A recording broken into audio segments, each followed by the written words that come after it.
આજે વિજયાદશમીનો ઉત્સવ એટલે અધર્મ પર ધર્મની વિજય અને આજે આપણે વિશ્વ હિન્દુ પરિષદ બજરંગગઢ દ્વારા શસ્ત્ર પૂજનનું આયોજન કરવામાં આવેલું હોય ત્યારે શસ્ત્ર માત્ર ને માત્ર પૂજા કરવાની જ વસ્તુ નથી.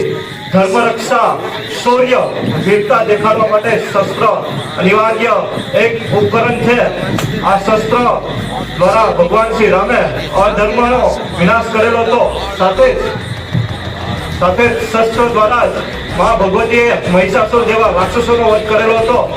જ્યારે આપણે ધર્મ રક્ષાની વાત કરતા હોય અને અહિંસાની જ્યારે વાત કરતા હોય ત્યારે અહિંસા પરમો ધર્મની જ્યારે વાત કરીએ ત્યારે અહિંસા પરમો ધર્મ એક અધૂરું સૂત્ર છે.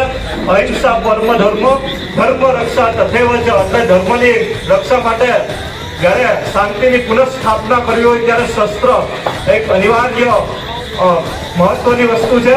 ત્યારે આપણે આ સંઘના શતાબ્દી વર્ષ 100 વર્ષ પૂરા થયા છે ત્યારે પણ આપણે વિશ્વ હિન્દુ પરિષદ દ્વારા ભારતીય નાગરિકોને અભિનંદન પાઠવીએ છીએ સંઘના શતાબ્દી વર્ષના. અને આ શસ્ત્ર પૂજન દરેક ગરબીઓમાં થાય એવી દરેક ગરબીના જે આયોજકો છે એને નમ્ર વિનંતી કરું છું. વંદે માતરમ, ભારત માતા કી જય, જય હિન્દુ રાષ્ટ્ર.